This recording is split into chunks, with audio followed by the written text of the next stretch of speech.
mengucapkan terima kasih ya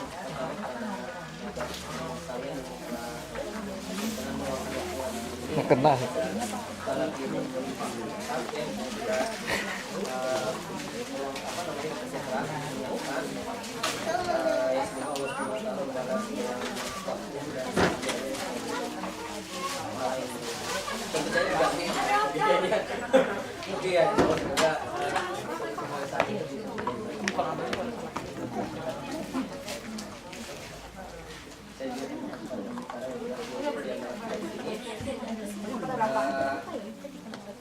semoga silaturahim kali ini yang saya ulangi lagi mungkin ya sesuai tradisinya ini pengajian bulanan yang bulan pekan 3 kalau hari Minggu ya jadi mungkin jadi rutinnya seperti itu pekan 3 tiap hari Minggu jadi kalau bisa dicatat yang masing-masing dan juga mungkin sebelum kita lanjut kita sebelumnya ada yang baru datang mungkin bagi yang merasa baru datang mungkin bisa memperkenalkan diri.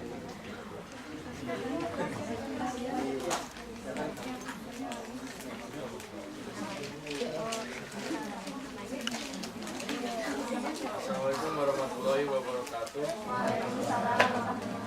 Selamat siang. Perkenalkan nama saya Krisna Latif. Saya baru seminggu.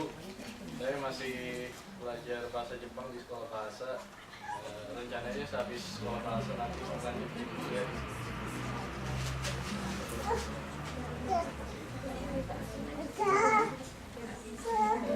Ada yang baru lagi?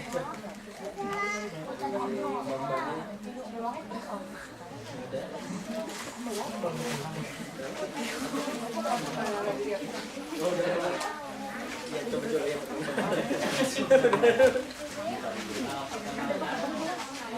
tentu baru 2 minggu juga di sini. Sekarang lagi sekolah bahasa di Sita. Kalau mengambil ujian.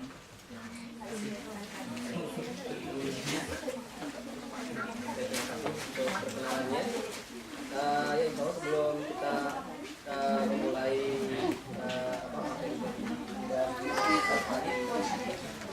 jadi biar agak rapi ini ya.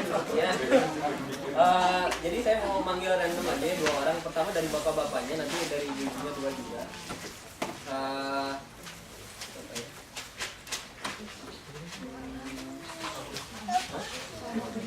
Mas Gagus sama Pak Yusri lah. Kita nggak mau Pak Yusri sama Mas Gagus.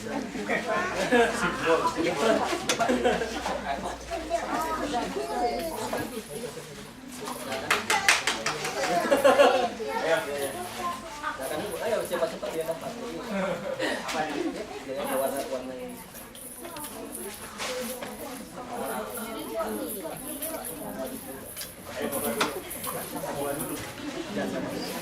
Kalau sukanya sama, tapi saya boleh yang beda. Iya.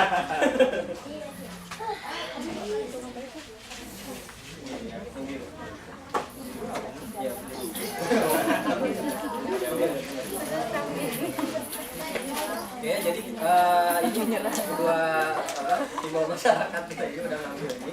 Silakan mungkin duduknya Pak Yusuf sebelah sana, Mas Yusuf sebelah sini. Nah, yang bapak-bapaknya, oh ini warna, lihat aja warnanya ini ya, lihat warnanya. Terus lihat untuk bapak-bapaknya, silakan dibagi 2. Kalau bisa sih seimbang. Jadi yang merasa suka dengan warna ini silakan ikut Pak Yusri, yang suka warna ini silakan terus gitu ya. Jadi biar rapi aja, jadi ada 2 gitu ya. Ini tujuannya apa sih? Ibu-ibunya ya sama ya. Ibu-ibunya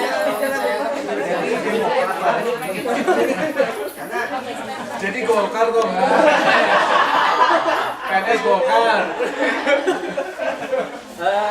Siapa ya? Ya boleh lah. Satu lagi.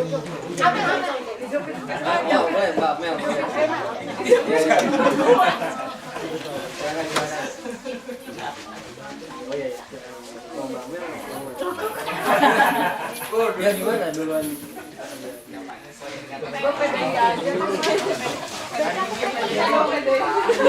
Jadi sesuai yang sama tadi arahannya. Jadi duduknya gitu aja ya, apa namanya? Ya kelompok nggak usah terpisah sih, cuman saya kalau di sini berarti ke arah situ. Ini harus jelas nih yang mana ini duduknya ini. Gimana ya? Warna apa nih? Warna apa nih? Warna kuning.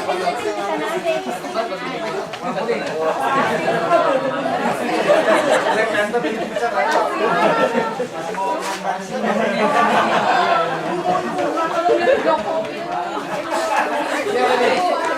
ini nggak ada kaitannya sama pemilu ya. Iya, aduh. Ya ini memang apa ini? warga Osaka ini. Tapi gimana saya nyarinya ada ya terima kasih ya, jadi masuk ke acara selanjutnya itu materi kita. Sebelumnya saya akan bicara kita ya. Jadi Ustadz Dr. Haji, udah haji belum? Tahun berapa? 2011 ya. Akrab juga dipanggil udah ini. Jadi udah cerita sering ya di berbagai tempat. Tapi kalau mau tahu silakan nanya lagi nanti. Beliau lulus dari teknik mesin. Ini udah saya posting, cuma saya ulang lagi aja. Teknik mesin ITB dari tahun 2005. Lalu bekerja di Astra, Daihatsu. Beliau dilahirkan di Bekasi ya, daerah Minang. 30 tahun yang lalu gitu. Ya beliau melanjutkan studi ya, tapi karena galau gitu kerja di Astra, jadi memutuskan ke sini untuk menyusul saya. Bener ya?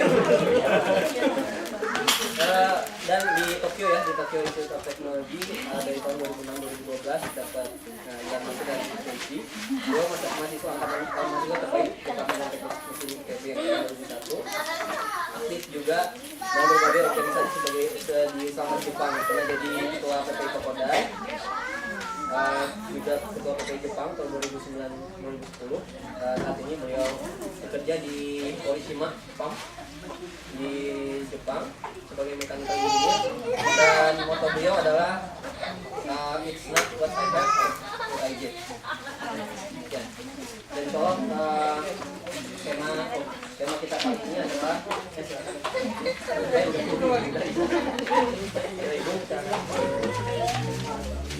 Oke, ini insya Allah ini saya tampilkan ini grafik, dan untuk bulan ini nggak ada pemenangnya ya. Apa namanya ya, insya Allah bagi semua jadi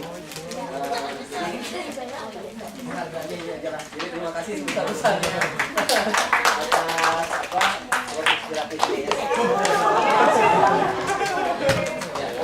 Saya tidak berpanjang lebar selama sekitar ya saya serahkan aja waktunya kepada ibu, nanti kita apa namanya ya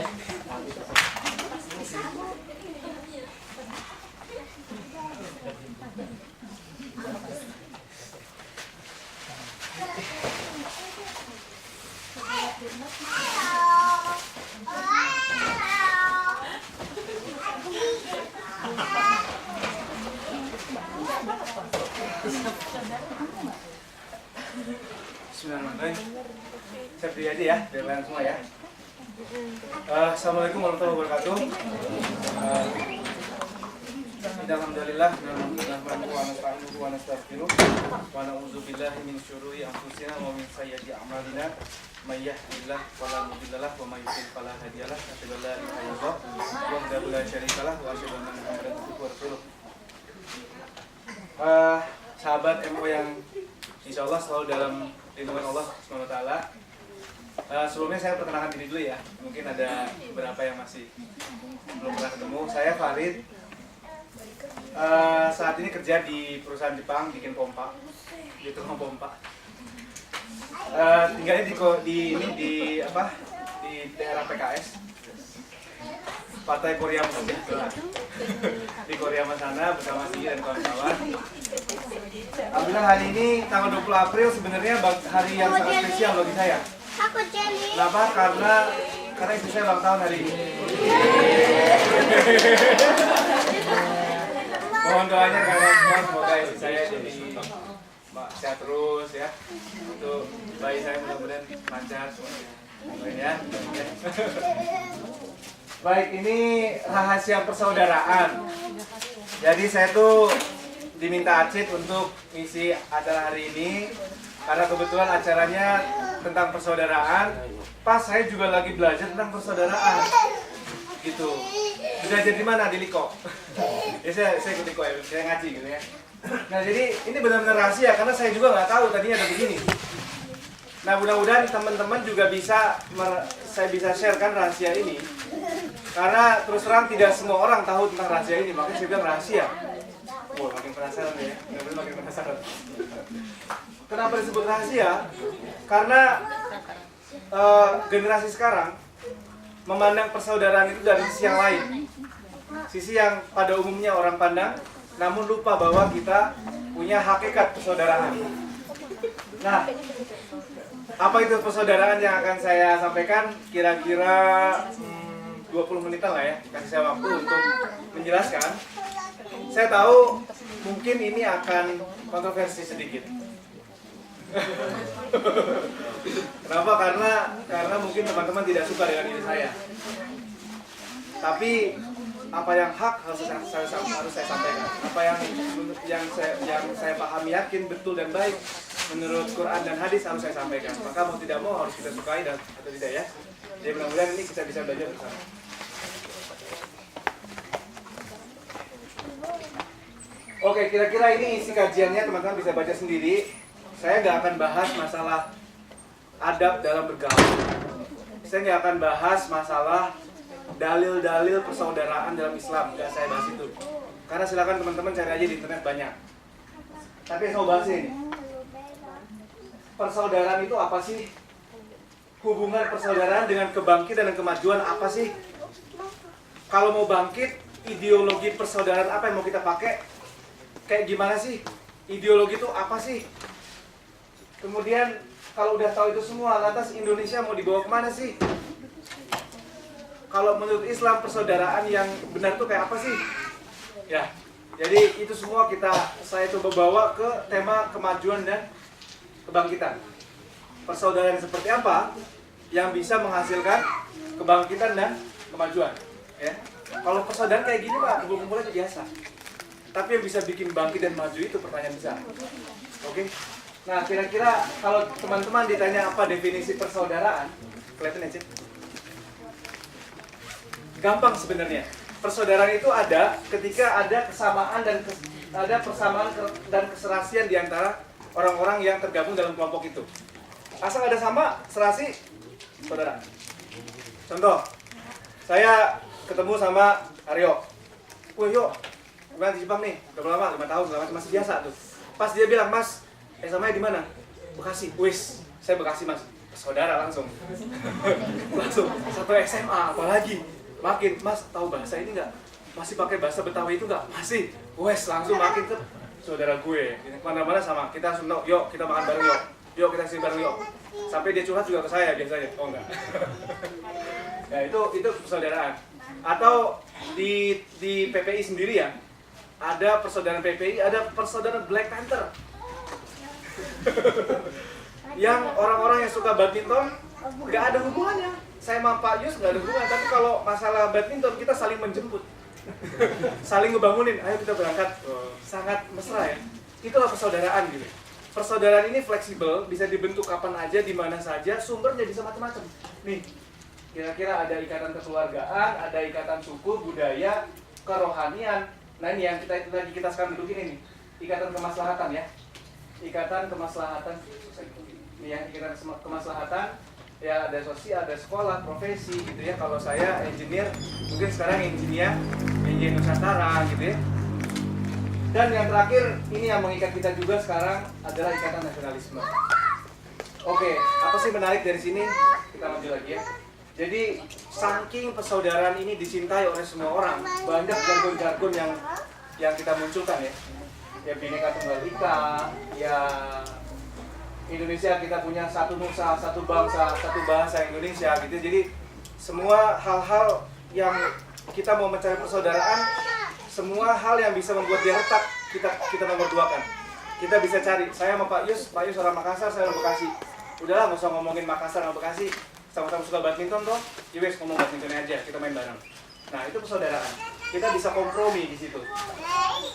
Bersama kita bisa, yes weekend ini banyak jargon-jargon, termasuk kalau di negara kita ada istilahnya yang paling fanatik itu NKRI harga mati gitu kan. Jadi semua gak usah ngomongin bahasa dari mana deh, gak usah ngomongin saya orang Sumatera, orang Jawa, orang Papua, pokoknya asal di daerah ini kamu NKRI gitu ya. Nah itu persaudaraan. Di Islam pun sendiri ya teman-teman sekalian, itu Allah sendiri yang memerintahkan kita untuk kita harus bersaudara. Ini dari surat Ali Imran ayat 103. A'udzubillahi minasyaitonirrajim. Bismillahirrahmanirrahim. Wa'tasimu bihablillahi jami'an wala tafarraqu. Artinya, dan berpeganglah kamu semua kepada tali agama Allah dan janganlah kamu bercerai-berai. Ya Allah emang mencintai juga persaudaraan. Kemudian ada juga, ini saya kutip dari hadis Rasulullah SAW yang diriwayatkan oleh Muslim, insyaallah sahih, ya. Kalian, nih kita nih, nggak akan masuk surga hingga kalian beriman. Iman yang kayak apa?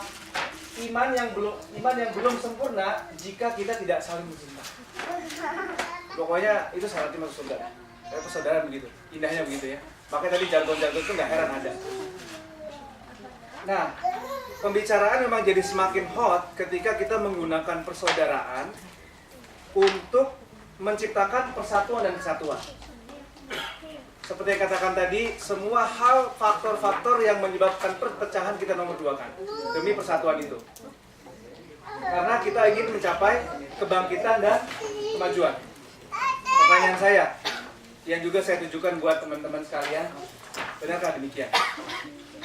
Benarkah kalau kita bersaudara, persaudaraan muncul, kita bisa bersatu teguh, yang dengan itu kita bisa bangkit dan maju? Kalau dengan kata lain, kalau Indonesia mau maju dan bangkit, harus persaudaraan yang diperkuat, sehingga bersatu kita teguh, bercerai kita runtuh, Indonesia maju dan bangkit. Coba bener nggak kayak gini pertanyaan ini? Kenapa kita yang udah kayaknya dari dulu bersatu kita teguh, bercerai itu nggak maju-maju gitu? Apa sih masalahnya gitu? Dan kalau kita lihat misalnya apa, negara di luar, misalnya negara Jepang, dia nggak ada tuh bersatu kita bercerai kita runtuh, tapi maju-maju aja. Terus apa ya gitu loh. Nah ini kita coba bahas satu persatu ya. Itu ada. Oke. Rekan-rekan tadi saya di slide awal saya menjelaskan ada ikatan kesukuan. Nah kalau kita bahas ini ikatan kesukuan, untuk bisa menciptakan persatuan dan kesatuan, saya pikir teman-teman nggak ada yang nggak sepakat sama saya. Orang-orang yang biasanya satu suku akan dengan mudah bersatu, tapi sayangnya dia tidak bisa menciptakan kemajuan dan kesatuan. Kenapa? Karena hanya untuk suku itu doang. Kalau di luar suku itu, ya udah. Ya kamu kan suku Batak, maju aja suku Batak. Saya mah sama suku Jawa. Gak ngaruh. Gitu kan? Nah, bagusnya ada ikatan ini, emang dia bisa mempererat hubungan dan juga bisa melestarikan nilai-nilai adat ya. Ini dia ya. Tapi sayangnya ini juga bisa menyebabkan primordialisme atau fanatisme golongan. Dan di sini yang saya bilang tadi, ikatan ini tidak bisa kita andalkan untuk menciptakan persatuan kesatuan yang menyebabkan kebangkitan. Kita pengen yang bangkit dan maju ya. Kalau bersatu doang sih gampang, saya main Black Panther juga udah bersatu tuh. Ya kan, tapi untuk maju dan bangkit, apa bisa dengan main badminton saja gitu kan? Begitu Pak Yus. Maju terus ya. Jadi kira-kira ini udah pasti teman-teman setuju ini nggak bisa kita gunakan sebagai landasan kita untuk bangkit dan maju. Nah, ini ada lagi ikatan kerohanian. Ikatan kerohanian ini juga menarik karena Indonesia ini negara beragama gitu ya. Kita Pancasila pertama masih lagi Ketuhanan Yang Maha Esa. Iya kan? Jadi gitu. Jadi di negara kita memang sudah diajarkan bahwa kita bersaudara, kita bisa gunakan ikatan kerohanian kita. Nah, ikatan kerohanian ini juga sangat lemah, teman-teman sekalian. Karena terus terang kalau kita lagi di Indonesia ngomongin masalah agama, jangan bawa-bawa ke ranah publik deh. Kalau lo mau ngaji, dia di kamar lo sendiri, gak usah bawa ke ruang publik, karena sensitif. Gak usah bawa-bawa masalah aturan agama ke politik. Ya gitu kan? Ya udah di masjid aja, gak usah ngatur-ngatur kita yang lagi kampanye. Atau gimana cara peraturan-peraturannya, karena akan sensitif, karena di Indonesia ada 5 agama minimal. Ya, yang 5 agama ini yang diakui di negara kita dan harus kita hormati. Kalau semuanya mau menang, nggak bisa pakai ikatan ini. Maka ikatan ini pun gugur. Persaudaraan demi persaudaraan agama dikesampingkan. Ini biasanya kejadian. Oke. Kemudian ini adalah ikatan kemaslahatan yang tadi saya katakan, ada ikatan yang karena kesamaan kepentingan. Ada PPI, ada persatuan guru, ya. Kalau di kantor ada persatuan guru, ada Engineer Nusantara, ada PPI, macam-macam ya. Nah, ikatan ini bisa kita, seperti saya dan Abdi dan kawan-kawan di Engineer Nusantara, kita bisa buat jadi bangkit, tapi hanya untuk kelompok ini saja, teman-teman. Kita bisa membuat ini untuk orang lain, tapi sayangnya ini tidak bisa mengikat orang lain di luar kelompok itu, gitu ya. Di luar kelompok itu nggak bisa kita tarik untuk ayo kerja sama kita Engineer Nusantara. Loh, saya kan sastrawan, Mas. Ayo kerja sama orang engineer, beda. Nggak bisa. Benar, Engineer Nusantara atau PPI bisa menghasilkan kebangkitan, benar. Tapi hanya untuk kelompok itu, sekali lagi. Jadi ini ikatannya lemah. Nah, ini dia, ikatan nasionalisme. Ikatan nasionalisme, untuk rekan-rekan sekalian, ikatan yang kuat atau lemah? Kameramen. Tergantung. Kalau ada ancaman itu kuat. Udah kebaca ya. Jadi orang Indonesia tuh kalau lagi nonton bola bersatu. Indonesia, dung gitu kan. Udah, terus udah bubar dari sana, kalau balik depan bakar-bakar lagi sama berantem juga gitu kan. Ikatan nasionalisme tuh. Jadi Indonesia dulu muncul bisa merdeka karena apa? Karena ada ancaman. Jadi ikatan nasionalisme ini karakteristiknya harus ada ancaman dulu. Kalau nggak ada ancaman, nggak gerak, biasa. Ya udah, kita biasa-biasa aja, nggak ada yang mendukung kita, ya kan? Jepang ikatan apa yang bikin mereka bergerak? Kalau negara Jepang, serius? Apa? Emang Jepang diancam gitu, Mas? Enggak ya? Kesukuan, Mas. Kalau Jepang menurut saya kesukuan. Dia merasa dia bangsa Arya, ya. Seperti Jerman gitu ya. Jadi dia menggunakan ikatan kesukuan dia untuk pertama mengkompakkan dirinya sendiri. Kemudian karena dia merasa kompak dan lebih hebat, maka dia ingin menjadi pemimpin Asia misalnya, kalau Jepang gitu ya. Itu kental sekali di negara ini gitu. Karena itu pula kita susah masuk ke circle-nya gitu, kecuali benar-benar generasi kedua kita gitu. Atau kalau saya sama Indonesia, mungkin anak saya mungkin baru bisa diterima sebagai orang yang lahir di sini, ya itu pun masih pertanyaan besar ya. Ini kayak emang sukunya keras sekali gitu. Tapi kalau di Indonesia, jangan bicara masalah orang Batak, orang Cina. Ini orang Indonesia, Mas. Di sini siapa aja bisa. Kita nggak bisa pakai kesukuan untuk maju. Di Indonesia orang Cina, orang siapa aja harus bisa diakomodasi. Oke. Jadi rekan-rekan sekalian, ikatan nasionalisme, benar tadi kata kameramen kita. Ini ikatan bagus, tapi sayangnya harus ada ancaman dulu. Kalau nggak ada ancaman, kita nggak bisa maju. Nah, biasanya dia sirna ketika kita stabil. Kemudian dia tidak mampu mengikat antara manusia yang satu dan yang lain. Dan sekali lagi, ini tidak bisa melahirkan kebangkitan. Jadi kalau teman-teman sering teriak-teriak, demi Indonesia kita maju gitu, nggak bunyi. Apalagi yang udah kelamaan di luar negeri, suruh ngomong kayak gitu. Aduh Mas, gimana ya, saya udah kelamaan di luar negeri, udah feelingnya beda. Saya rumah kedua saya Jepang nih sekarang. Pokoknya kalau sekarang saya aneh ngeliat diri saya. Kalau lihat tim bola Jepang lagi bertanding, saya marah tuh kalau kalah tuh. Waduh, gol lagi gitu. Sedih gitu. Kenapa sedih ya? Itu akibatnya kelamaan tinggal di sini. Tapi kalau dulu bodo amat Jepang kalah atau enggak, ya enggak? Nah itu ikatan nasionalisme bisa luntur. Kelapangan di luar bisa berubah. Apalagi generasi kedua. Saya anak Indonesia tinggal di sini lama, dan anak kami udah, kamu tuh orang Indonesia segini-gini juga. Tuh, Doris kan apa bilang gitu kan? Indonesia boleh kita gitu kan? Paling gitu jawabnya, izin. Ya. Jadi memang sepakat ya sampai di sini ya. Kita nggak bisa ngandalin kita orang Indonesia kita maju, nggak bisa. Nanti kita diskusi deh. Kalau emang nggak sepakat sama saya. Kalau ada Mas itu seru nih.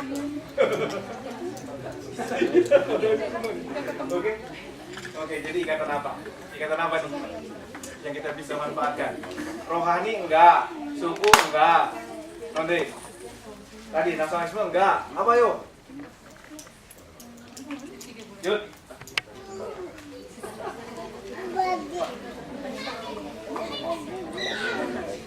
Ikatan cinta. Ikatan cinta. Ikatan cinta bisa jadi ya. Oke, jadi untuk menjawab ini tadi ada satu yang sengaja saya lewat. Ada satu namanya ikatan ideologi. Nah, ini pembahasan saya di sini. Jadi mohon bersabar sedikit karena ini bahasannya kayak kuliah. Tapi kira-kira mudah-mudahan dapat prinsipnya ya. Jadi sejarah mengatakan atau memang teorinya dengan bukan teori yang sudah dibuktikan bahwa hanya ikatan ideologi lah yang bisa membuat orang bersatu tanpa memandang karakternya masing-masing dan bangkit. Hanya itu, hanya ideologi. Ideologi itu apa sih? Gitu. Suatu konsep dibilang ideologi kalau dia punya kaidah berpikir. Jadi dia memiliki pemikiran yang menyeluruh dan mendasar tentang apa? Tentang kenapa saya ada di dunia, tujuannya apa saya hidup di dunia, terus hubungannya apa sama sebelum saya lahir, dan setelah itu mau ngapain kalau saya mati. Kalau dia bisa menjawab 3 pertanyaan mendasar ini, maka dia ideologi. Apa aja nggak usah Islam? Di sini ada 3 yang saya tulis nih. Ada kapitalisme dan sosialisme. Ini 3 ideologi dari 3 ideologi yang ada di dunia. Gak ada yang lain lagi. Mau nyebutin siapa lagi? Konghucu? Nggak bisa. Karena dia harus ada 3 ini. Selain dia hanya harus memiliki pemikiran yang menyeluruh dan mendasar tentang 3 pertanyaan tadi ya. Kenapa saya di dunia? Mau ngapain saya di dunia? Hubungannya apa dengan kehidupan sebelum saya dilahirkan? Dan atau sebelum ada dunia ini? Dan mau ngapain saya di dunia ini untuk kemudian? Untuk apa, mau kemana, untuk apa, dari mana, mau kemana? 3. Kalau bisa dijawab ini, dia di ideologi. Yang kedua, dia bisa memberikan solusi atas problem dunia. Dan yang terakhir, dia punya metode pelaksanaan dan penyebaran pemikiran. Jadi dia ada di ideologi ini, dari konsep ini diturunkan aturan-aturan yang bisa digunakan untuk melakukan step by step mencapai ke kebangkitan. Pertanyaan saya, ideologi Pancasila ideologi bukan? Kok do kecilnya P4 dibilang gitu? Pancasila ada ideologi bangsa gitu. Gak bisa, karena dia cuma gimana Pak? Enggak. Ada ide? Pancasila tidak bisa dijadikan ideologi karena Pancasila hanya norma.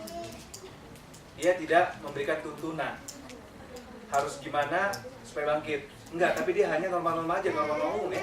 Ya ketuhanan, keadilan sosial, musyawarah, mufakat, itu kan umum semua ya. Nah itu sebenarnya tidak bisa dijadikan ideologi karena dengan hanya modal itu orang Indonesia nggak bisa bangkit. Orang Indonesia punya sesuatu yang di atasnya yang bisa mengejawantahkan konsep Pancasila itu jadi ini ya, metode untuk pelaksanaan penyebaran pemikiran ini. Nah, untuk itu saya coba bahas satu persatu Islam, kapitalisme, dan sosialisme ini ya. Supaya teman-teman mulai ngeh dan insya Allah nanti terakhir-terakhir bisa melihat bahwa Indonesia ini mengikuti mazhab yang mana sih? Kita mayoritas Islam, apakah kita mengikuti ideologi Islam? Ya, nanti bisa kita nilai bersama ya. Yang kedua, apakah jangan-jangan Indonesia ini sosialisme jangan-jangan ya? Nanti kita coba lihat dari penjelasan saya berikutnya. Oke, satu persatu ya. Akidah atau ideologi ya, akidah itu juga ideologi bisa ya. Kapitalisme. Kapitalisme pada ideologi ini yang paling kentara adalah sekulerismenya, yaitu pemisahan antara aturan agama dan aturan kehidupan. Jadi maksudnya kalau mau beribadah, kalau mau bakar dupa, terserah, silakan, nggak diganggu, asal jangan bawa keluar, individu aja sendiri. Kalau sampai bilang menurut agama saya ini haram, jangan dibawa, nggak boleh dilaksanakan, berhenti, nggak boleh. Itu di kapitalisme dilarang. Batsut, dame. Jadi harus agama ya agama, kamu di masjid aja, ngajinya. Kalau keluar ya udah pakai aturan umum. Ya, jadi kapitalisme itu ini muncul dari dulu, kalau teman-teman ingat zaman kegelapan Eropa. Masih ingat nggak? Zaman dimana gereja-gereja menindas kaum filosofi. Ya, Galileo Galilei segala macam itu ya, dia tidak bisa mengeluarkan, dia disempitkan, dan kaum gereja saat itu menggunakan agama untuk meminta pajak sebesar-besarnya dengan alasan agama. Nah, karena itulah saat itu terjadi revolusi di Eropa. Oke, kita pisahkan agama ya di gereja saja. Untuk kehidupan sehari-hari kita bikin sendiri. Pakai apa caranya? Ini dia, aturan manusianya pakai apa? Demokrasi. Demokrasi itu kapitalis. Karena nggak mau ada aturan agama masuk ke dalam kehidupan, kita bikin sendiri. Caranya gimana? Ya kita seneng aja. Supaya tahu seneng gimana? Voting. Supaya tahu itu mudah, itu baik atau buruk, voting. Ya nggak? Nah ini ciri-cirinya kapitalisme. Maka menggunakan aturan buatan manusia, menolak aturan agama, menggunakan demokrasi, dan caranya membuat peraturan, dia voting. Dia mengirim wakil rakyat merumuskan dan mencari-cari mana yang kira-kira paling oke lah di Indonesia. Di Indonesia bagus, belum tentu di luar oke. Contoh apa? Yang paling gampang? Homoseksual. Di luar negeri, di Prancis, ngomong-ngomong homoseks dilarang, bisa didemo orang. Kalau di Indonesia, homoseks dibakar. Kebalik. Ya kan? Jadi hanya lokal. Nah, inilah ciri-ciri aturan atau aturan hidup yang diciptakan oleh kapitalisme. Kalau ukur yang lain adalah gimana? Kalau dia berbuat, dia berdasarkan asas manfaat. Jadi nggak ada halal haram, nggak ada baik buruk. Asal ada manfaatnya kita jalani. Asal saya sama Gus sama-sama senang. Oke Gus. Merugikan dia misalnya saya merugikan Pak Yus, tapi Pak Yus bilang, Pak Yus nggak apa-apa, sabar dulu ya 5 tahun ini dirugiin dulu. Wes, saya senang kok, santai aja. Oke, itu asas manfaat mas. Jadi nggak ada masalah. Itu yang dinamakan baik buruk diurutan berdasarkan manfaat. Di sistem kapitalis, eksplorasi sumber daya alam, suatu negara, suatu daerah itu bisa saja jadi sah-sah saja atau diambil semena-mena begitu karena ya negara itu mengizinkan, tidak berpikir bahwa itu untuk kepentingan umum misalnya gitu ya. Karena kalau sama-sama senang ya, saya curi ya punya kamu ya, sepeda kamu kalau saya curi ya gitu, silakan ya udah, itu bukan kesalahan gitu. Kalau orang dia mau kok dicuri gitu ya. Nah itu kapitalisme. Dan bagaimana masyarakatnya dia individu sentris. Jadi untuk melanggengkan agar individu ini bisa makmur dan sejahtera, negara tidak berhak memberikan aturan. Aturan dibikin sama individu ini sebebas-bebasnya. Yaitu itu yang kita kenal dengan liberalisme atau yang kita kenal dengan pasar bebas. Adam Smith, masih enggak teorinya ya? Jadi itu yang disebut kapitalisme. Jadi di sini individu sentris, asas manfaat, tidak mengakui agama di publik, kemudian aturan dibuat oleh demokrasi. Sosialisme ini negara-negaranya juga teman-teman tahu, harusnya ada yang paling kuat masih memegang itu sekarang Korea Utara ya. Kalau Cina mungkin sudah agak-agak pindah sedikit dia nih, menjadi agak kapitalis. Apa sih sosialisme? Ini dia. Sosialisme itu sangat kental dengan sistem atau konsep komunismenya. Komunisme apa? Teman-teman masih kan dulu waktu SD nonton G13 PKI. Partai PKI itu tidak mengakui adanya Tuhan. Jadi pada konsep ini bahwa materi atau yang ada di dunia ini kalau nggak kelihatan nggak diakui. Kalau kita ngomong mana buktinya? Kalau nggak ada buktinya nggak usah ngomong. Ayo berarti nggak ada gitu. Terus gimana? Ya udah yang ada sekarang kita pikirkan. Nah sehingga dia tidak mau berawang-awang gitu ya. Beda dengan kapitalis. Ya udah boleh silakan beragama, tapi jangan gobok kulit. Kalau ini sama, tapi lebih parah lagi di hadapan kita ya, dia tidak mengakui sama sekali. Karena dia bilang agama itu ini candu, bisa membius masyarakat. Karena orang akan jadi fanatik, akan membuat demo, akhirnya terjadi separatis di paham komunisme. Sehingga wajarlah kalau orang Cina, negara Cina menekan-nekan kaum Uighur. Karena Uighur itu adalah kaum yang beragama Islam. Itu nggak boleh ada agama di situ. Silakan aja kalau kamu mau beribadah, tapi itu tidak dilakuin, begitu. Dan parahnya memang kalau namanya orang sudah berparadigma Islam, biasanya dia akan demo ke atas ya. Jadi komunisme itu dan aturannya bagaimana? Aturannya tadi kalau kapitalisme yang bikin individu-individu dengan demokrasi dan voting, kalau komunisme negara yang bikin. Negara yang menentukan. Berdasarkan apa? Berdasarkan kepentingan bersama. Jadi kita dilihat bahwa di Cina tuh karakteristiknya demografinya kayak gini. Ada potensi-potensi alam seperti ini. Terus orang-orangnya tuh karakternya seperti ini, marah misalnya apa gitu ya, pemalas gitu ya. Nah itu negara yang bikin peraturan. Supaya pemalas ini pada bergerak, kita bikin aturan.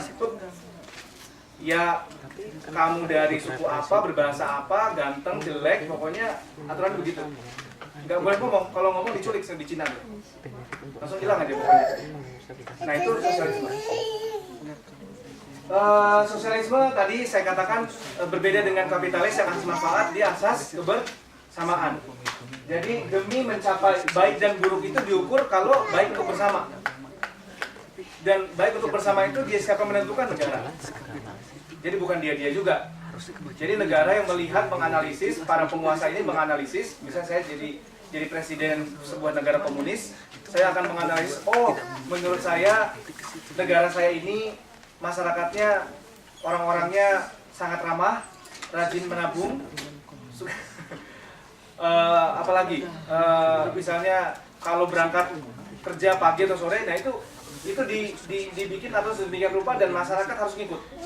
Tinggal terima. Yang mau menonjol nggak bisa menonjol sekali, karena asas pemerataan. Dia harus rata.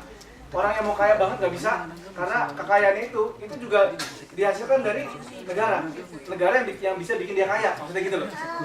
Sehingga harus disebar lagi.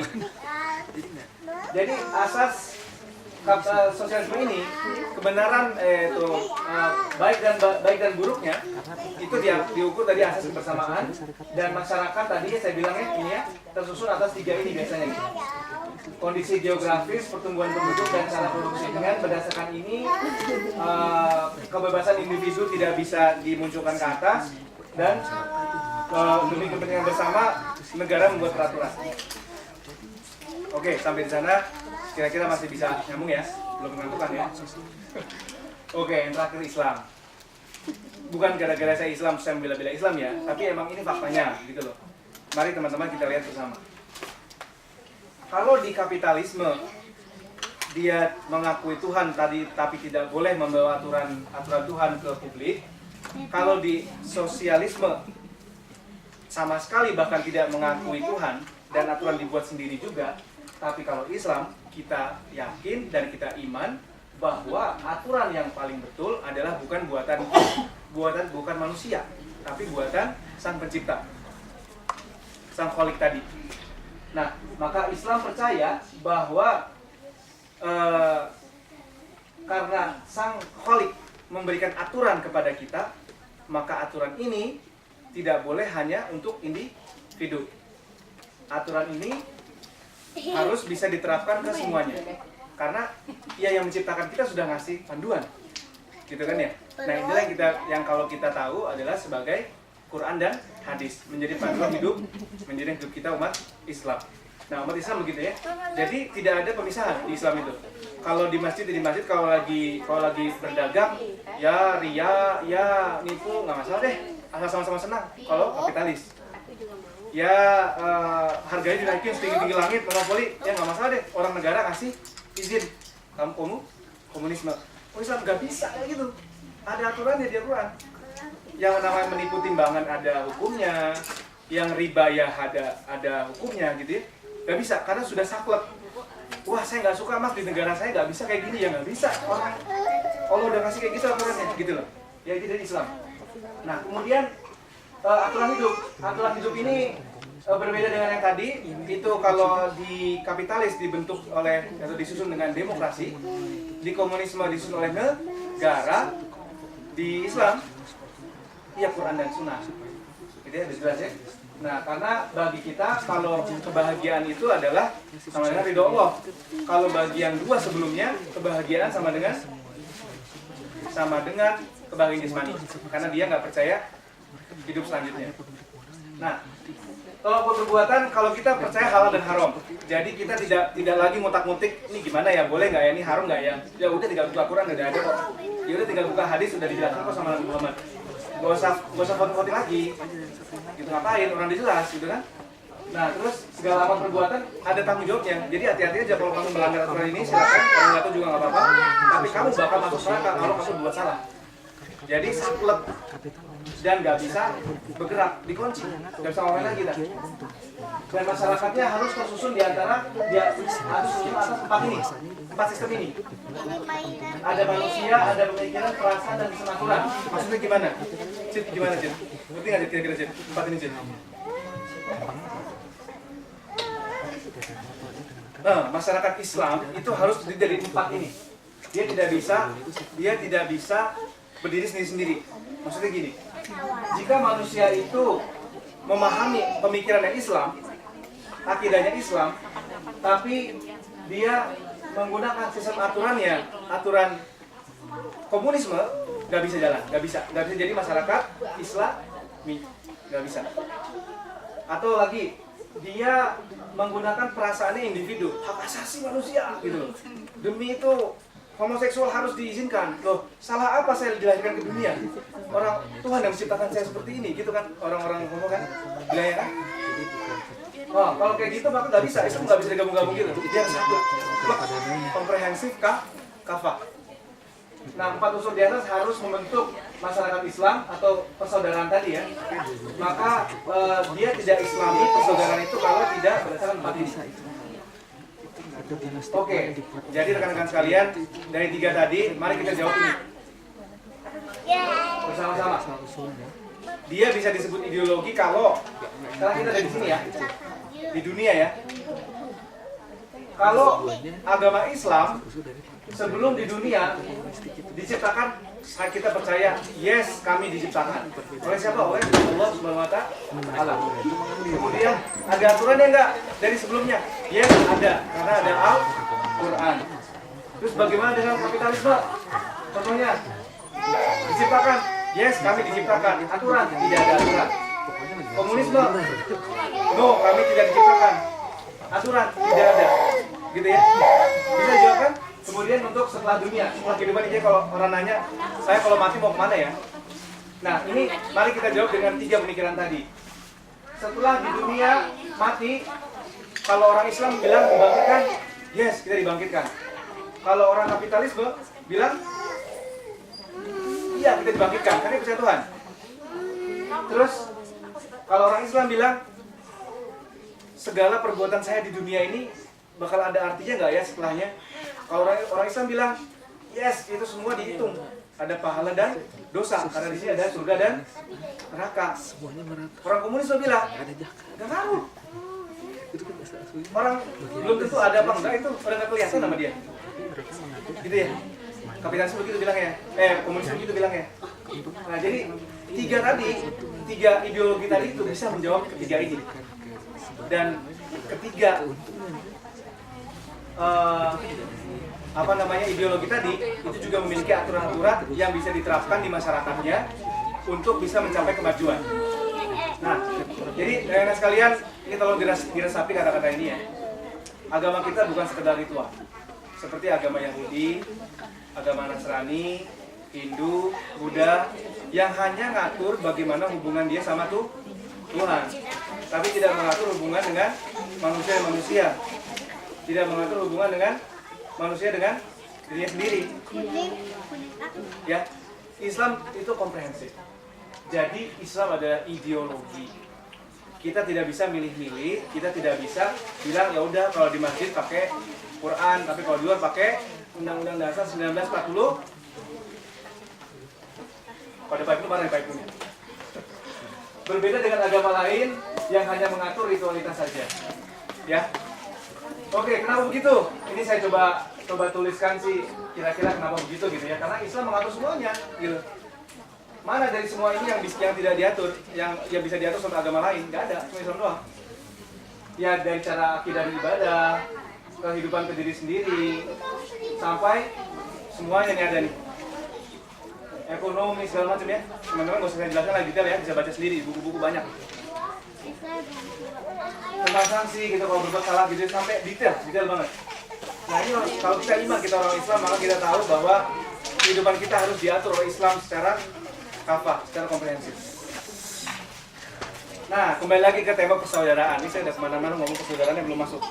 Ke tema persaudaraan tadi, kalau kita bandingkan kita gini. Ini ada sekulerisme, ada komunisme, ada Islam gitu ya. Tadi asal pemikirannya gimana? Kalau sekuler atau kapitalis mengakui Tuhan tapi menolak aturan. Kalau komunisme tidak mengakui Tuhan apalagi aturan. Islam mengakui Tuhan serta aturannya. Kalau sistem peraturan dan sekuler ada ekonomi liberal, bebas, pasar dibebaskan, jangan diatur-atur, jangan diintervensi. Yang belajar ekonomi ada nggak? Biasa kayak gini ya. Terus dia sistem peraturan dibentuk dengan cara demokrasi. Semua peraturan dianggap sama termasuk Al-Quran. Dianggap sama tuh. Maksudnya Al-Quran di atas ya. Terus sistem peraturannya kalau komunisme tadi ya oleh terpilih itu maksudnya negara semua yang ngatur, dan ini Islam, yaitu syariat Islam, ekonomi Islam, dan negara Islam. Ini semua peraturan sudah dibentuk dan diatur, dicontohkan oleh Nabi Muhammad SAW dan para pengikutnya, sahabat-sahabatnya maksudnya ya. Dan ini konsep persaudaraan tadi, kalau di ideologi kapitalisme asasnya manfaat. Lu senang, gua senang, kita jalan. Masalah itu merugikan orang lain atau gimana ya, kita voting aja. Ya kalau kalah ya berbesar hatilah kamu, gak usah sedih gitu. Atau tadi asas pemerataan, mau sekaya apapun ya kan kamu sudah dibantu pemerintah untuk bisa sekaya ini, kamu harus rela membagi-bagi ke semua saudara-saudara kamu. Ini persaudaraannya dibentuk oleh pemerataan tadi. Nah maka dia juga kuat tuh biasanya. Dan kalau Islam itu dia akidah yang tadi saya jelaskan. Nah pertanyaannya lagi, kenapa kok tiga ideologi ini bisa membuat orang bisa bangkit dan maju? Persaudaraannya ada, dia sudah bersatu padu. Terus faktor apa sih yang bisa bikin dia maju dan bangkit, gitu ya? Kalau kapitalisme, karena asas manfaat ini, dia kan individu sentral. Jadi bagi dia untuk dia pribadi, dia berjuang, ya udah saya nggak mikir orang lain. Toh negara juga tidak melarang saya mau mengeksploitasi ini sumber daya alam yang ada di daerah saya, ya udah nggak masalah kan. Yang kuat, yang punya kapital dia yang menang. Nah itu orang jadi berlomba-lomba mencari kekayaan, berlomba-lomba mencari kekuasaan. Itu bikin orang maju tuh, bikin orang bangkit tuh, yuk gitu kan, bikin kekuatan baru, sama-sama ekonomi berkumpul. Oke, gimana caranya kita menguasai negara ketiga, gitu ya. Terus kalau komunisme tadi bagaimana? Kok bisa bangkit? Pointernya bukan di masyarakatnya, tapi di negaranya. Negara yang bikin negara bergerak. Jadi makanya kalau orang di negara Cina itu ada yang tidak sepaham dengan atasannya, diculik, dibunuh. Apalagi yang North Korea lebih parah lagi, pamannya sendiri dibunuh, ya kan? Baca beritanya kan? Karena itu tidak sesuai. Pokoknya kebangkitan bisa jalan kalau dia dikurung lah, sistem itu dibawa, dipaksa, ditarik, bangkit. Karena dia sistem individunya nggak diakuin. Islam apa tadi yang bikin kita bangkit? Bagaimana bisa jawab nggak? Yuk. Adanya pahala dan dosa. Jadi kita bisa bangkit di sana, kita tahu bahwa hidup saya cuma 60 tahun. Sedangkan segini banyak dosa saya. Ini mata aja udah ngelihat yang nggak jelas banyak. Ini tangan saya dapat gratis. Surat duhanya aja kurang. Gitu kan? Gimana mau ganti utang saya? Gitu. Terus oke, saya bergerak. Saya mau cari ridho Allah. Itu gerak dia. Maka kalau saya lagi mimpin rapat, biasanya saya bilang, mudah-mudahan semua usaha kita dibalas Allah SWT walaupun lagi mimpin rapat PPI. Karena nggak semua orang bisa cinta Indonesia. Nggak semua orang bisa bergerak sekuat itu kalau dia ngomong Indonesia doang. Tapi kalau saya bilang, ya ini untuk anak cucu saya, keturunan saya di Indonesia nanti, kalau Indonesia maju, ya insya Allah keturunan saya juga bisa selamat lah. Itu pragmatisnya gitu ya. Menurut saya jarang orang yang benar-benar bilang untuk Indonesia gitu, jarang sekali. Mungkin ada gitu yang seperti itu gitu, yang sudah didoktrin gitu ya. Mungkin ada. Tapi sangat tidak manusiawi dan tidak fitrah. Nah itu yang kira-kira bisa bangkit. Ini terakhir slide-nya. Bagaimana dengan Indonesia? Ikatan persaudaraan apa yang harus kita ambil agar bisa bangkit dan maju? Ideologi Pancasila? Baik, kasih gitu ya. Ini kita tinggal pilih nih. Mau pilih mana nggak? Nggak ada yang salah, nggak ada yang benar. Kalau kita mau maju kayak Jepang, kita pilih. Orang Islam nggak bisa, Jepang pasti nggak bisa. Orang ada perjudian boleh, ada apa? Lokalisasi segala macam boleh. Nggak bisa, tidak bisa jalan kita di sini. Makanya di negara Indonesia, kalau emang mau sekali maju, udah agamanya benar lupain, hapus. Kita bikin peraturan yang kayak Jepang, kayak Amerika, benar-benar kapitalis. Maju kita. Atau kita mau maju dengan cara Islam, cara yang insya Allah selamat dunia akhirat. Masalah percaya nggak sama akhirat? Hanya orang Islam yang percaya kan? Makanya kita nggak ada pilihan lain selain ideologi Islam. Saya orang Islam nggak tahu bahwa Islam itu ideologi. Itu yuk. Kalau dia tahu, mungkin dia perjuangin tuh di DPR tuh. Udah hapus aja undang undang. Wah ini ekstrim. Kita bisa diskusi lah. Kira-kira gitu kan sekalian. Ini terus terang pertanyaan saya pribadi, bukan diri saya sendiri karena kalau saya mau pulang, saya mau ngapain? Saya suka diskusi sama istri saya. Nanti mau berkontribusi apa buat Indonesia, caranya gimana ya? Ya nggak ada cara lain, kita ada diskusi, ada panjang lebar. Semua kita satu kok. Bicara Islam deh. Kenapa? Orang Indonesia orang Islam. Kita percaya Islam. Kalau saya tinggal di Jepang gimana caranya? Kan minoritas tuh. Itu kita diskusi aja ya. Mungkin saya juga belum pada taraf level untuk menentukan fatwa kalau di Jepang bagaimana umat muslim itu bukan level saya juga. Kira-kira sekian ini saya hari ini yang buku yang saya gunakan untuk mempelajari tadi. Jangan bukan nih ada di Goodreads juga di goodreads.com juga ada, tinggal dicari. PDF banyak, tinggal dibaca. Hebat banget sih Pak, bisa begitu nggak bisa baca di sini. Oke, terima kasih, alhamdulillah. Assalamualaikum warahmatullahi wabarakatuh.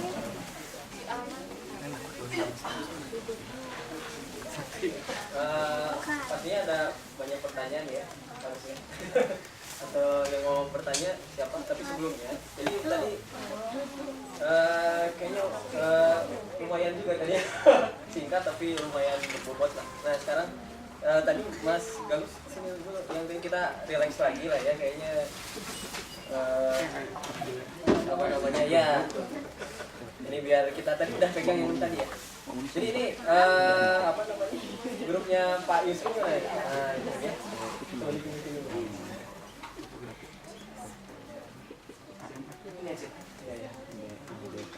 Ini kok materinya sangat luas sekali ya, sangat luas banget. Tapi ini kita coba yang spesifik dulu lah ya. Jadi tadi mana grupnya? Coba. Enggak. Tenang dulu. kepala sukunya coba agak-agak di sini coba agak-agak berhadapan ini. Agak-agak berhadapan ini.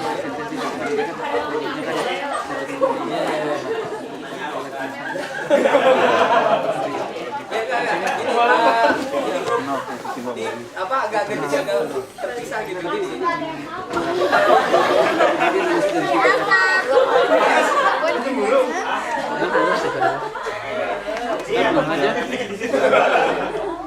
Jadi sekarang gini aja langsung ya. Jadi para kepala suku dan anggotanya saya kasih waktu sekitar 10 menit ya. Kan ini referensi aja.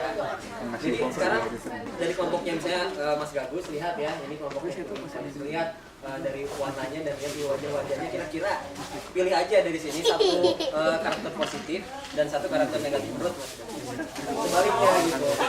Kira-kira dari kelompoknya Mas Gagus yang pilih lihat wajah-wajahnya dan lihat ya karakternya kira-kira pilih satu karakter positif dan negatif. Ya sama lah ya ibu-ibunya juga ya. Silakan diskusi aja gimana putuskan dalam 2 menit. Oh, Muri. Suratnya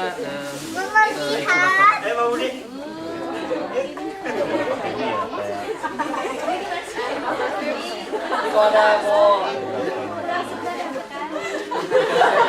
atau kasih dulu lah. Ini biar ditulis di nanti kalau udah memutuskan. Kira kalau udah diputuskan silakan ditulis ya.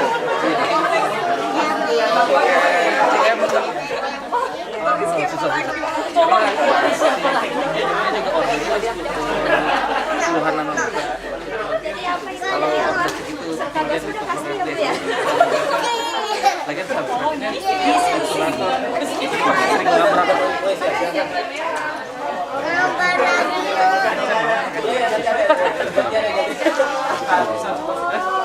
sering nabrak. Kalau ambien sih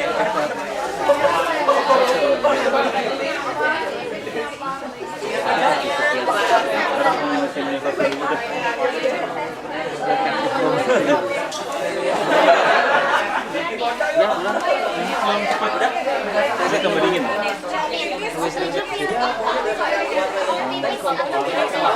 Ini nggak apa-apa ya, yang mau tanya.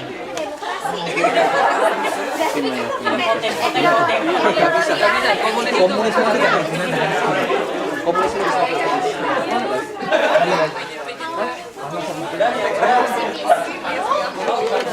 Satu lagi, satu positif, satu negatif. Nggak lama-lama. Direkam sekarang? Iya.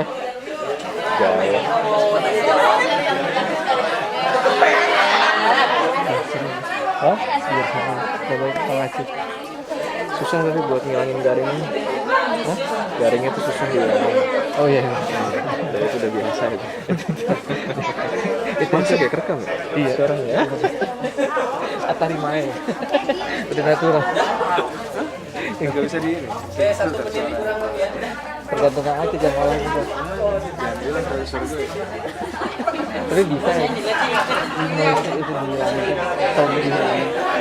Oh betul. Mungkin bisa.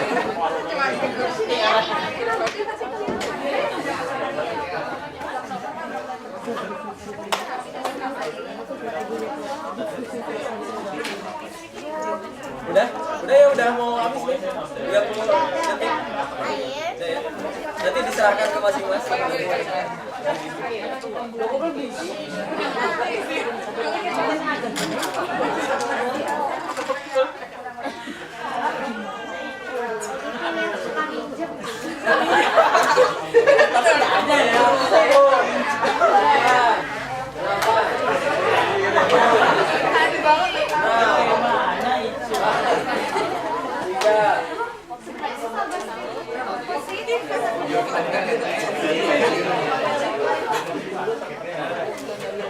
Udah ya?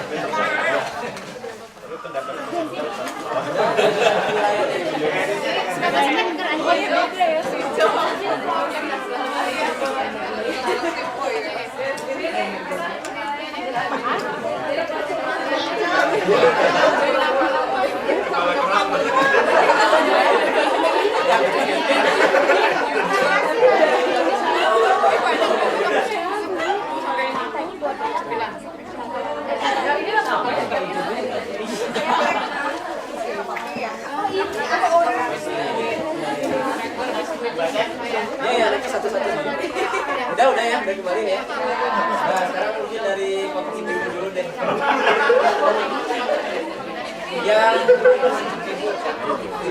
Yang silakan dari yang apa katanya kelompok yang sebelahnya? Kata kelompok merah, yang hijau itu positifnya baik hati, ya, negatifnya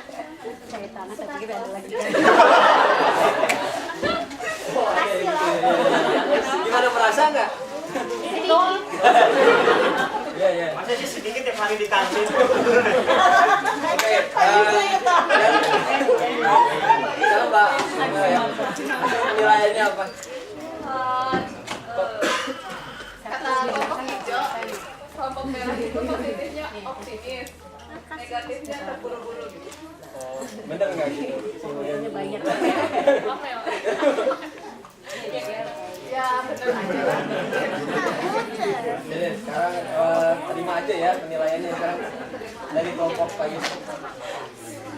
Kalau dari penilaian dari yang kelompok itu Wanita terpaksa. ah, positifnya ceria, negatifnya cemburu kan.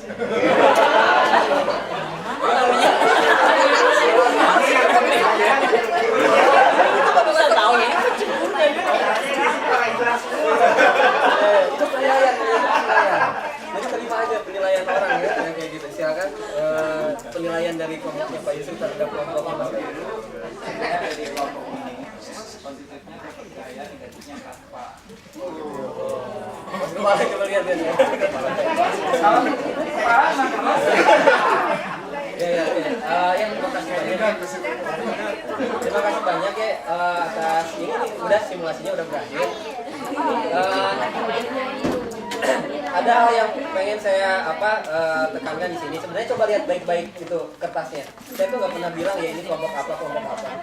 Sebenarnya warna apa sih yang ada di situ? Ya benar, semuanya sebenarnya lebih banyak putih ya dibandingin. Itu kan cuma segitu ya warna-warnanya. Cuman memang itu manusiawi gitu. Oh ya ini list ini saya dapetin di internet ada psikologi color ya, tapi ya boleh percaya boleh enggak lah ya, jangan langsung diterima. Itu yang pertama, ternyata kita memang lebih manusia itu lebih cenderung untuk melihat hal yang kecil dibandingin ternyata itu sebagian besarnya itu putih dan dibaliknya juga sebenarnya putih ya. Jadi dan padahal di sini ada tulisannya itu putih gitu. Jadi saya juga nggak mengarahkan, silakannya curi dari sini. Cuman memang saya punya memframing gitu ya, membuat persepsi bahwa yaitu bahwa sahabat-sahabat semua harus milih di salah satu. Dan ini persepsi ini bisa banyak terjadi di masyarakat kita, begitu dari gosip ya, kita ngobrolin orang, dari kita baca berita, itu persepsi itu bisa muncul terhadap satu sama lain di antara kita, padahal ya ini dalam apalagi kita masyarakat muslim itu dari warna-warna yang ada sebenarnya kita itu persamaannya masih banyak, intinya masih banyak. Apalagi malah tadi saya coba kesiniin biar siapa tahu kalau kita nanya, kita ngobrol jauh lebih tahu kan ternyata kita banyak sama, ternyata kita punya visi yang sama, ternyata kita punya visi. Jadi persaudaraan itu sebenarnya ya itulah gitu ya, kita bisa saling merasa tersinggung disebut itu gitu ya, wah tersinggung disebut pencemburu gitu kan. Tapi itu memang alami di kehidupan kita dijudge oleh orang lain gitu. Benar. Dan ternyata ada yang lebih besar lagi yang kita bisa melihat lebih dekat, menjudge menilai dengan lebih bijak gitu ya. Dan kita hanya fokus kepada satu kotak itu aja, padahal kotak yang besar itu lebih besar dan di baliknya juga sama warnanya, kita semua sama. Seperti itu. Demikian ice breakingnya. Insya Allah nanti setelah Q&A kita akan lagi ada persembahan dari sahabat-sahabat kita. Seperti biasa tiap ini ada soal dan nasi dengan tema yang selaras dengan tema hari ini. Baik, terima kasih. Kita lanjut ke tanya jawab. Silakan kepada udah mari pertanyaan. Sebelum banyak yang nanya, ada titipan pesan dari panitia masjid. Satu, insya Allah kita mulai membuka lagi untuk donasi reguler. Yang mampu 1.000 ya 1.000, yang mampu 2.000 per bulan ya. Nah, bagi tekan ada yang mampu 5.000 alhamdulillah gitu ya. Jadi kita mau list lagi orang-orang yang mau ikutan donasi untuk masjid. Nah, kalau ada yang berminat langsung aja kontak saya pribadi Japri. Nanti setiap bulannya akhir bulan saya akan bikin reminder. Untuk teman-teman bisa kasihkan ke saya kalau di kampus, bisa nitip sama Mas Muda, bisa kayak gitu ya, nanti saya bisa atur. Yang kedua mulai minggu ini alhamdulillah sudah dibentuk tim masak Masjid Ibaraki. Tim masak. Nah, yang mengetahuinya Bu Farid. Nah, jadi udah digilir berapa deh? Digilirnya gimana? Per tiga daerah ya? Oh iya, per 3 minggu sekali Indonesia giliran masak. Nah, kemarin giliran dari Toyonaka ya, keluarga Mbak Mino. Nah, berikutnya 3 minggu lagi giliran Onohara. Nah, sekarang kita lagi mau mendata lagi teman-teman yang mau ikutan bantu-bantuin masak. Ya, jadi kalau ada yang berminat silakan hubungi Mbak Nesha. Silakan kalau yang tadi masih ganjel-ganjel mau nanya.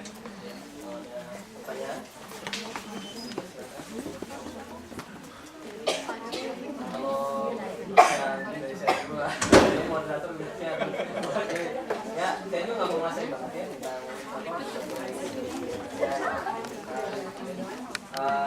ya sebagai sama-sama saya juga tadi agak apa namanya agak juga tentang apa namanya jadi soal demokrasi dan politik ya. Kalau nggak tahu dalam pendapat saya ini ada apa namanya masih ada perbedaan karena menurut saya politik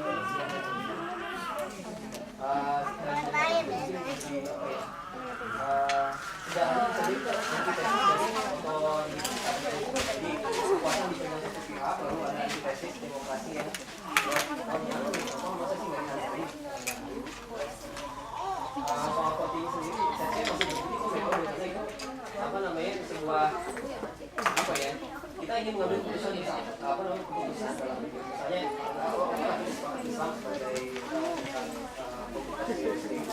pada prakteknya mungkin ya saat kita hal yang misalnya yang pernah dibahas dan itu kan harus ada orang yang diskusikan bagaimana keputusannya berpikir atau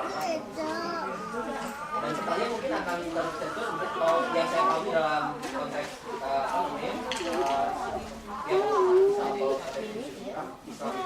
tanya kan harus ada orang yang memilih si orang-orang ini gitu atau enggak apa nah bagaimana caranya sedangkan mungkin masyarakat bisa anggaplah masyarakat bisa satu wilayah bersatu semua nah itu bagaimana memilihnya dengan cara selain voting gitu atau misalnya bermusyawarah atau apa alternatifnya karena saya memilih itu sebagai kedua orang mungkin bisa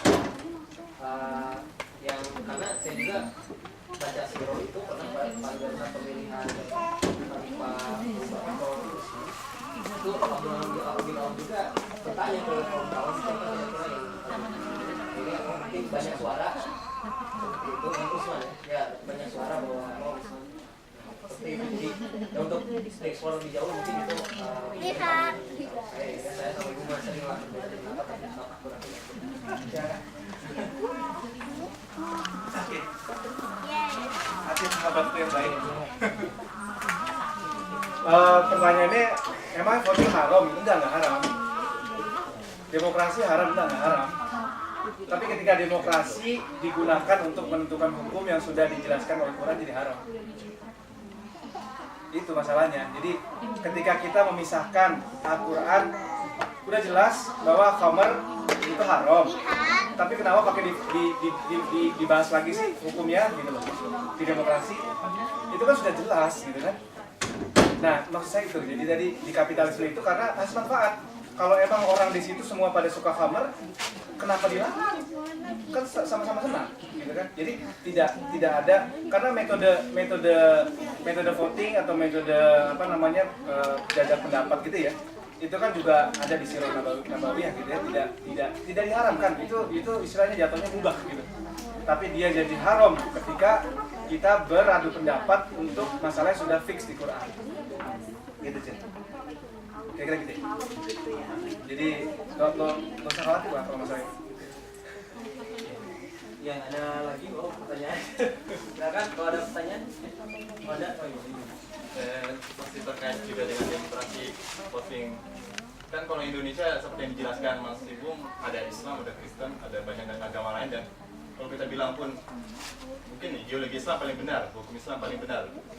Ya mungkin kalau dalam mungkin ada apa muamalah apa banyak orang agama lain pun bisa mengakui gitu ya. Islam baik bisa dipakai. Tapi ada hukum-hukum juga yang juga bisa. Jadi mungkin nggak sih kalau kita menggunakan demokrasi? Kan kalau misalnya agama lain pun mengakui demokrasi gitu ya.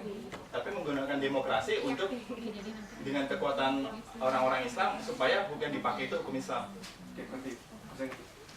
Jadi gini kan.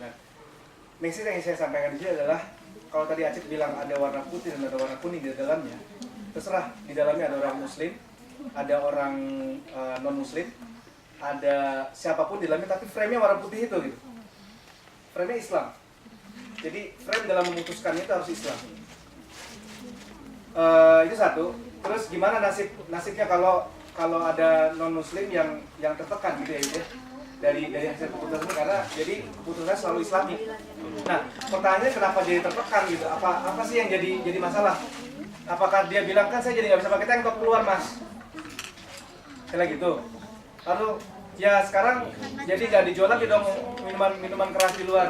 Apakah itu yang mau kita biarkan? Kalau dia ada di sistem kapitalis, dia bisa ngomong kayak gitu. Kalau dia ada di sistem yang mengutamakan demokrasi di atas, maka dia bisa ngomong kayak gitu. Tapi ketika dia berada di sistem Islami, nggak bisa lagi, karena udah jelas. Yang kita votingkan hanya yang untuk tidak dijelaskan lagi. Nah terus kalau gitu kasihan dong, yang mereka itu kan pasti banyak yang ngomong kayak gitu tuh. Kasihan dong mereka jadi harus keluar dong dari negara ini, kalau dari negara Islam ini kalau apa namanya mau kalau mau misalnya maksiat ria lah gitu ya. Nah itu ya itulah disitulah rahmatan lil alamin Islam gitu. Ketika dia bergerak ketika dia masuk ke sistem itu, maka dia tidak hanya menguntungkan dirinya pribadi, juga menguntungkan sistem. Nah jadi kalau kita mau tanya kamu dirugikan apanya sih? Rasanya yang dirugikan nggak ada. Kalau mau lebih jelasnya saya sudah siapkan ini. Ini di surat Saba ayat 34. Bahwa mengatakan bahwa Islam itu memang rahmatan alamin gitu ya. Langsung aja artinya Bismillahirrahmanirrahim, dan kami tidak mengutus kamu melainkan kepada umat manusia seluruhnya sebagai pembawa berita gembira dan sebagai pemberi peringatan. Jadi memang kita ngasih peringatan ke mereka gitu ya. Mereka bilang tadinya benar itu di agama saya boleh. Enggak mas, kalau kamu mau pakai minuman keras di rumah aja sendiri, gak usah dibawa-bawa keluar, karena itu akan merugikan kita semua. Itu yang disebut rahmatannya itu, karena ya kan menguntungkan kamu juga gitu. Atau masalah riba sekarang kita bahas misalnya gitu ya. Ya kan kalau kita mau pakai riba kan boleh-boleh aja di agama saya. Ya itu masalahnya, kalau pakai riba kita dirugikan. Saya gimana umat Muslim dirugikan, terus gimana dong? Ya masa cari pakai yang nggak pakai riba dong, yang paling aman gitu kan? Ya nggak bisa, ya udah. Kalau gitu cara yang paling aman gimana? Tetap aja balik lagi yang nggak pakai riba. Ya kan? Nah, non Muslim gimana sih kalau misalnya di negara yang berbasiskan syariat Islam gitu ya? Ini banyak ayat-ayat yang apa namanya menjelaskan bahwa tidak ada paksaan mereka untuk masuk Islam. Jelas ya, di Al-Baqarah 256. Silakan dicek. Juga tidak akan diberangus yang namanya tempat peribadatan. Itu dulu di zaman saya baca ya di artikel. Insya Allah apa namanya artikelnya lengkap jelas, bisa saya share nanti. Di zaman Khalifah Umar itu saking fanatiknya golongan-golongan yang Islamik itu, dia rebut gereja jadi Islam, jadi masjid. Nah pas Khalifah Umar tahu, disuruh balikin semuanya, nggak boleh kayak gitu. Nah itu begitu dilindungi. Jadi ketika negara itu berdasarkan syariat Islam, maka kesehatan, keamanan, pendidikan kan dijamin ya. Karena itu kan tugas negara. Kalau di negara yang berdasarkan syariat nih, ya kan? Nah, umat muslim, non muslim pun juga mendapatkan haknya seperti itu. Bedanya apa? Bedanya dia harus bayar jizyah. Kalau Islam harus bayar zakat, dia bayar jizyah, bayar pajak gitu loh. Ya sekarang juga kita bayar pajak, sama. Kalau di negara berdasarkan syariat Islam, nggak ada pajak, tapi ada zakat, ada baitul mal yang bakal untuk semuanya. Nah terus yang gimana muslim nggak ada zakat, ya bayar jizyah gitu kan. Nah terus gimana nih? Nah itu di selanjutnya Nabi Allah Rasulullah SAW juga mengatakan barang siapa membunuh seorang muahid atau kafir yang mendapatkan jaminan keamanan, ya ini yang orang bayar jizyah tadi nih, tanpa alasan hak, maka ia tidak akan mencumbuangi surga, bahkan dari jarak 40 tahun perjalanan sekalipun. Udah tegas banget bahwa perlindungan yang minoritas itu sangat tegas. Kita nggak bisa ngapa-ngapain kecuali dia nyerang kita gitu. Yang ketiga juga nih, ini dari saya dapatkan juga, Rasulullah SAW pernah mengangkat Abdullah bin Arqam yang mengurusi masalah jizyah, narikin uang ke orang non muslim. Terus ketika dia mau pergi, Nabi Muhammad SAW manggil dia, "Woi, balik bentar." Rasulullah SAW bilang, siapapun yang menindas seseorang yang terikat perjanjian, yang tadi itu ya, yang bayar jizyah tadi, atau membebaninya melebihi kemampuannya dan menyakitinya, atau mengambil apapun yang menjadi haknya tanpa keikhlasan darinya, maka aku akan menuntut orang tersebut pada hari perhitungan. Udah kurang ngeri apa deh gitu. Orang non muslim ketika dia tidak mengetahui betapa indahnya agama kita, dia nggak takut. Tapi dia akan tahu bahwa kalau itu diterapkan, agama kita yang ideologi ini itu benar-benar sesuai fitrah manusia gitu. Kan kalau misalnya mencuri dipotong tangan mas gitu. Loh, kalau mau masalah itu biar kapok, oke setuju. Tapi ada lebih parah lagi, zaman Romawi dulu gimana? Disalib, dipaku kakinya, dijemur. Kayak gitu kan lebih parah lagi kalau masalah mau parah-parahan ya. Itu zaman mereka dulu. Ya enggak? Jadi kalau Yuda bertanya, kan ada peraturan-peraturan yang tidak mau diterapkan oleh orang-orang muslim. Itulah yang menjangkiti pemikiran kita sebenarnya, Yud, kalau menurut saya ya. Bahwa kita takut, oh nanti kita jadi nggak demokratis dong ke dia, dong kasihan dong dia nggak bisa melakukan hal-hal yang bisa dilakukan karena dia tinggal negara syariat Islam. Ya, kalau kita yakin benar bahwa hukum Allah ini untuk semuanya, maka kita yakin juga baik buat dia. Maka kalau kita dapat makanan haram dari tetangga kita orang Jepang, boleh nggak kita kasih lagi ke orang lain? Menurut pendapat ulama, jumhur ulama nggak boleh, kita tidak sini kita buang, karena kita umat muslim hanya kasih baik-baik. Makanan yang haram tadi nih, jangan kan orang Jepang sebelah saya makan gini ya nih, kasih aja deh. Nggak benar, itu bukan sikap muslim gitu kan. Nah jadi jangan khawatir gitu. Saya yakin 100% bahwa ketika itu diterapkan bahwa itu juga baik buat dia. Satu lagi menjadi bukti, tapi memang kalau fakta sejarah memang tergantung yang melaksanakannya ya, tergantung yang melaksanakan saya lagi. Kalau pas jadi pembina baik hasilnya. Nah ini adalah salah satu pengakuan seorang penulis dari Barat yang menulis tentang The Preaching of Islam. Jadi dia meneliti tentang bagaimana nasib kaum non Muslim ketika dulu di zaman kerajaan Ottoman, kerajaan Turki. Ketika itu masih sistem negaranya berdasarkan syariat Islam. Ya, di situ dikatakan bahwa di situ ada kaum Calvinis Hungaria dan Transilvania yang notabene bukan orang Islam. Kedua negara tersebut juga lebih suka tunduk pada pemerintahan Turki daripada berada di bawah pemerintahan Habsburg yang fanatik.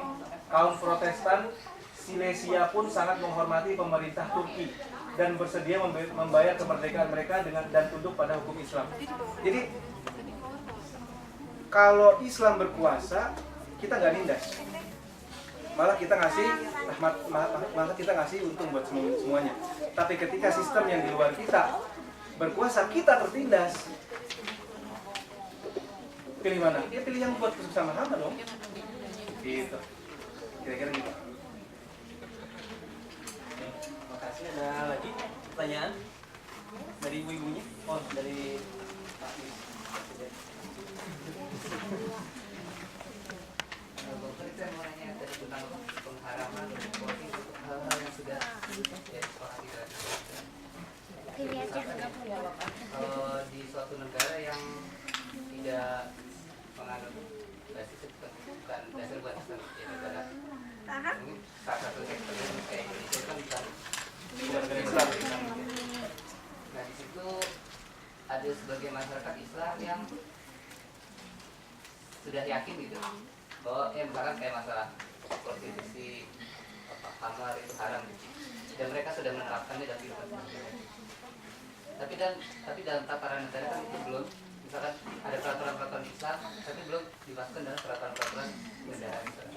Nah di situ orang-orang Islam tadi yang ada di dewan misalkan ingin memasukkan nilai-nilai Islam itu dalam aturan negara gitu, biar efeknya kan lebih luas ya. Karena mungkin di dalam orang Islam sendiri, walaupun Islam tapi dia tetap minum khamar atau melakukan hal yang tidak baik juga ada kan ya.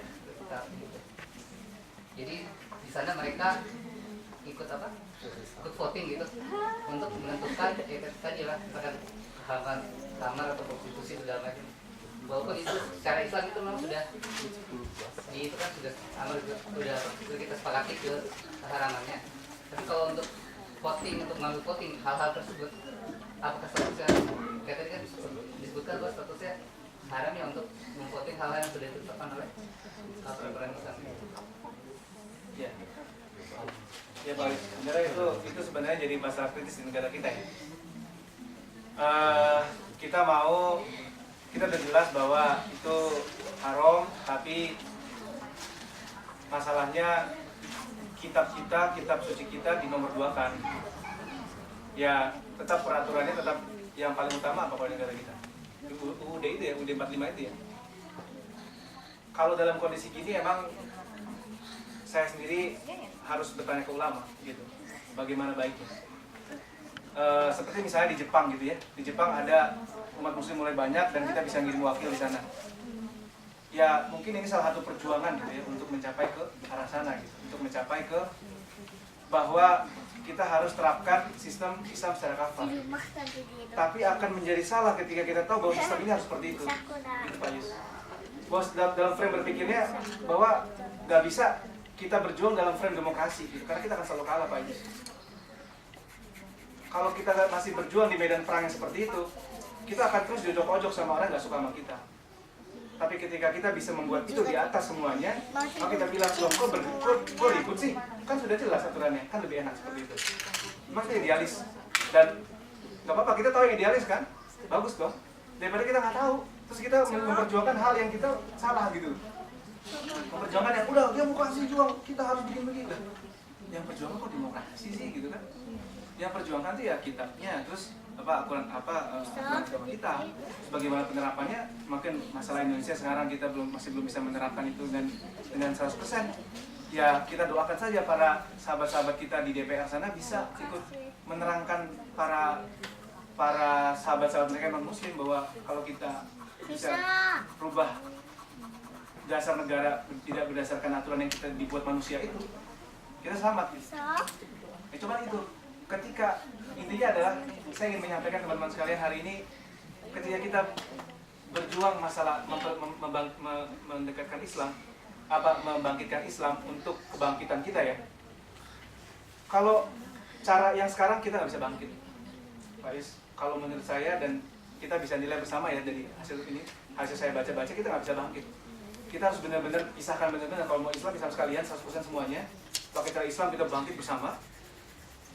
Pakai cara Islam kita atur ekonomi kita segala macam, atau udah sama kayak Jepang sekalian kita bener-bener kayak Jepang sekalian atau kayak Amerika sekalian gitu, agama ilangin, lupain, ya udah di rumah aja kayak orang Kristennya, di gereja aja berdoa gitu, udah kelar. Di luar dia silakan berseks ria lagi, berkomer ria lagi, apa silakan aja gitu. Ya itu terlalu ekstrim mungkin ya gitu. Ya itu apa namanya,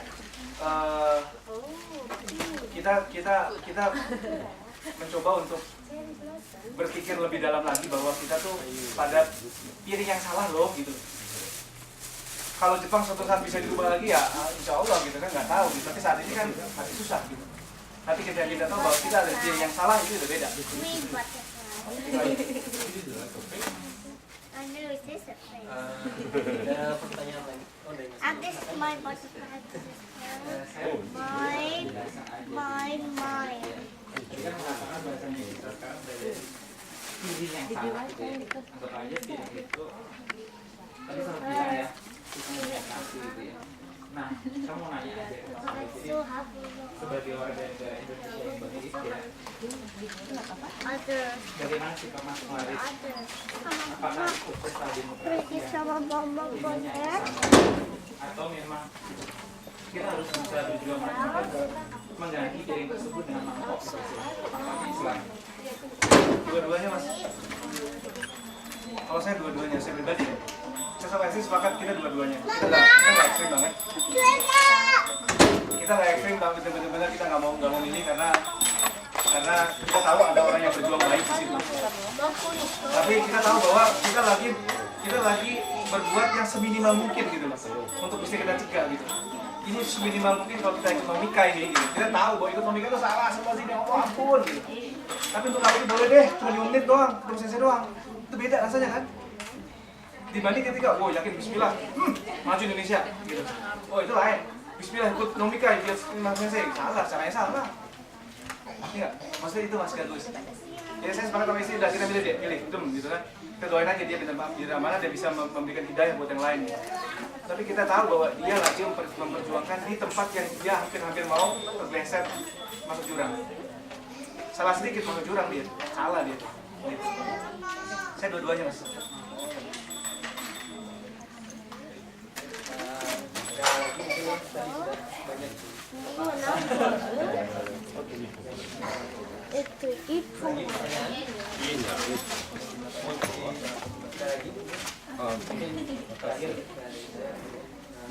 Itu nanti sisanya di tadi ya apa namanya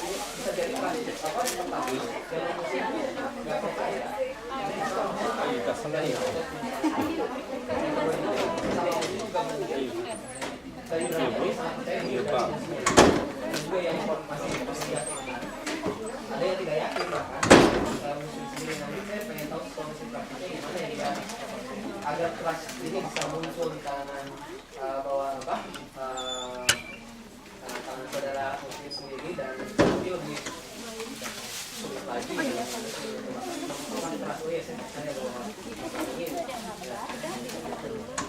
gimana sih masih bisa Iya nih, pelajaran berat. Karena kalau saya ngomong saya jadi harus gitu. Ya insya Allah kita dakwah sama-sama lah. Itu aja. Ya dakwah lewat kemampuan terkecil kita, lewat mencontohkan sikap atau ya lewat begini. Saya bisa kasih tahu teman-teman apa yang saya pahami. Dan kalau saya tolong betulin, kita bisa seperti ini. Ini mungkin cara-cara praktis yang seperti Pak Is tadi. Ya gimana lagi Mas daripada komernya benar-benar dibuat semua umum. Dengan kita berjuangin aja deh. Saya setuju Pak Yus. Saya doain tuh saudara saya lagi berjuang di DPR gitu biar dia bisa menjaga kita sebaik mungkin walaupun lagi hampir tergeser gitu. Nah jadi kita dakwahin aja deh. Kita contohin aja deh kalau kita nggak bisa ngomong kayak gini, ya kita contohin lewat tangan, lewat sikap kita sehari-hari konsisten, nggak ganti-ganti di sense depan sense. Kalau begitu ya begitu. Saya sekali tidak ikut Omega tidak ikut. Gitu kan, atau kalau di kantor sekali saya jam segini sholat, saya sholat. Dan kalau udah jam segini malah sama Jepang gitu, saya sholat kan. Paling rusak, mau ini jika dia bilang gitu, udah waktunya sholat belum, gitu kan malah nggak enak gitu. Malah jadi nggak contoh gitu kan, itu kan juga tamparan buat saya gitu kan, ini itu malah muslim kan. Jadi singkatnya, ayo kita sama-sama aja kampanye di masalah ini gitu. Daripada kita kampanye masalah warna merah, biru, hijau, kuning apaan gitu. Juga nggak ada ujungnya, nggak baru. Kita kampanye yang benar gitu. Insya Allah itu bisa jadi pembelaan kita bahwa nanti Allah dulu saya udah nyobain memperjuangkan itu tapi nggak bisa, kemampuan saya hanya segitu gitu. Mohon ampuni saya gitu. Ya mudah-mudahan itu jadi pembelaan kita gitu aja. pada atas materinya. Kemudian jika ada pertanyaan lebih lanjut silakan bisa dihubungi kapan aja, email ada. Ya gampang lah diakses ya beliau ya. Silakan diskusi lebih lanjut. Oke baik. Ya demikianlah rahasia persaudaraan temanya, dan mungkin untuk menutup kita juga akan memberikan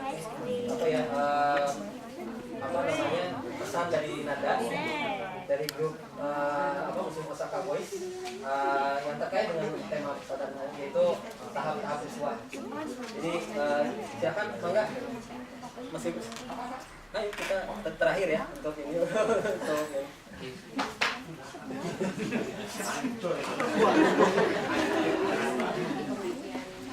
sama Vero.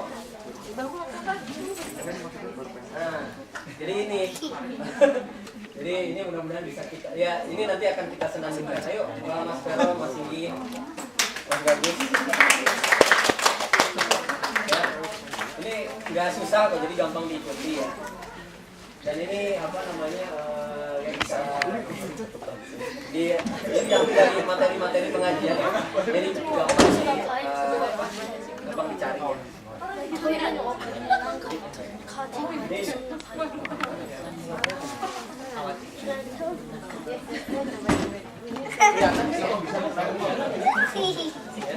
I go slow.